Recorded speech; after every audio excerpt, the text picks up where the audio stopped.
प्रत्यक्ष विदेशी निवेश या फॉरेन डायरेक्ट इन्वेस्टमेंट आज मीडिया और राजनीतिक क्षेत्र में बहुत चर्चा का विषय बन गया है। आखिर फॉरेन डायरेक्ट इन्वेस्टमेंट क्या है?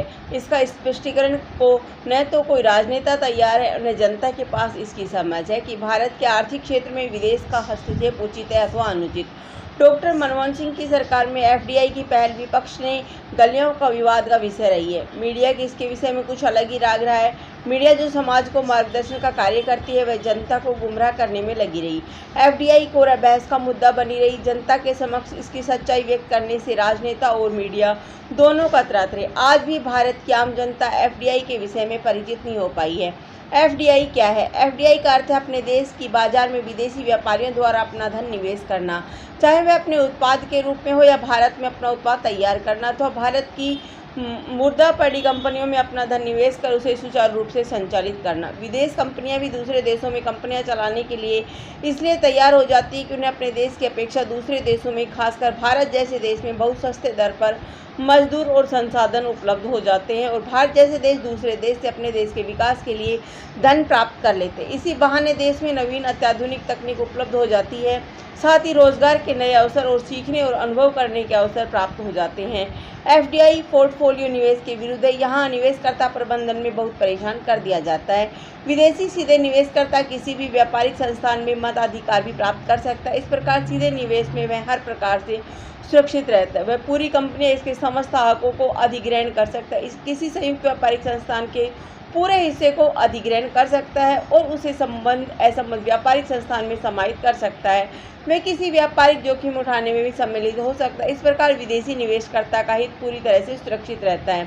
विश्व स्तर पर एफडीआई, जहां तक एफडीआई का सवाल विश्व पर है, संयुक्त राज्य अमेरिका विश्व का सबसे बड़ा एफडीआई का प्राप्त करता है, जहां 194 बिलियन डॉलर का निवेश हुआ है। दूसरे स्थान पर चीन है, जहां 85 बिलियन डॉलर का निवेश दूसरे देशों द्वारा।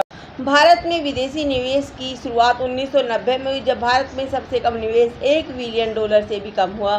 सन 2010 से 2012 के बीच भारत में विभिन्न क्षेत्रों में जैसे सेवा, दूरसंचार, निर्माण कार्य के क्षेत्र में एवं कंप्यूटर सॉफ्टवेयर एवं हार्डवेयर के क्षेत्र में अप्रत्याशित रूप से विदेशी निवेश हुआ और भारत ने चीन के बाद तीसरा स्थान प्राप्त कर लिया। भारत ने सन 2010 में जहां 44.8 बिलियन डॉलर का निवेश हुआ था, वहीं सन 2012 में सन 2010 की अपेक्षा 8 गुना अधिक विदेशी निवेश प्राप्त किया।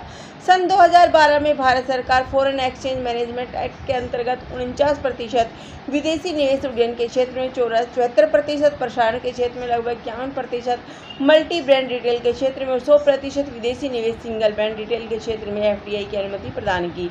किंतु एफडीआई के चुनाव की स्वतंत्रता राज्यों को प्रदान किया। यदि राज्य चाहे तो वहां एफडीआई को लागू करे या न करे।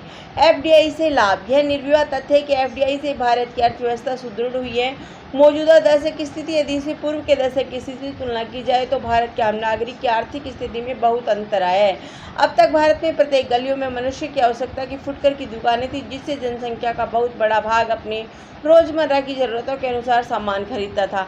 एफडीआई के भारत में लागू हो जाने से स्थिति में बहुत सुधार आया है। अब नागरिक अपनी सुविधा और आवश्यकता रोजमर्रा की वस्तु विदेशी निवेशित संस्थानों या रिटेल शॉप से एक ही छत के नीचे प्राप्त कर लेता है।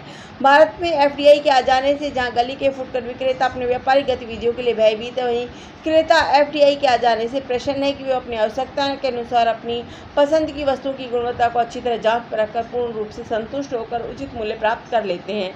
अर्थशास्त्रियों के मत के अनुसार एफडीआई अर्थ जगत में मुद्रा का एक प्रवाह है। भारत के बाजार में फुटकर बाजार पूरी तरह से असंगठित है और कुछ लोग किसानों के उत्पाद पर अपना एकाधिकार स्थापित कर लिए। यही कारण है कि किसान अल्पमत लाभ प्राप्त करता है।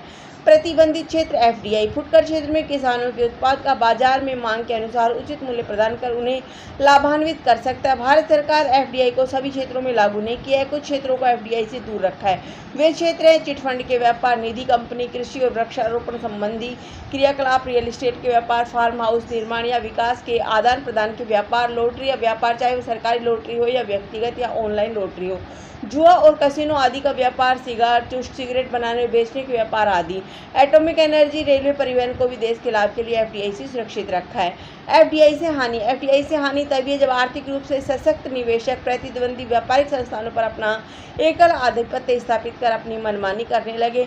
वे अपने मनचाहे दामों पर वस्तुओं का क्रय विक्रय करना शुरू कर दे। इस दोष से बचने के लिए एफडीआई के उचित नीतियों और नियमों का पालन आवश्यक है।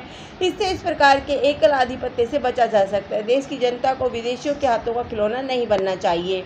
उपसंहार। भारत का श्रम कानून उलझी कानूनी प्रक्रिया के शासन व राजनीतिकों में व्याप्त भ्रष्टाचार विदेशी निवेशकों को यहाँ आने में पर्याप्त बाधक है। इन सब कारणों से भारत की स्थिति विश्व के पटल पर पाकिस्तान, बांग्लादेश और श्रीलंका से भी नीचे है। धन्यवाद।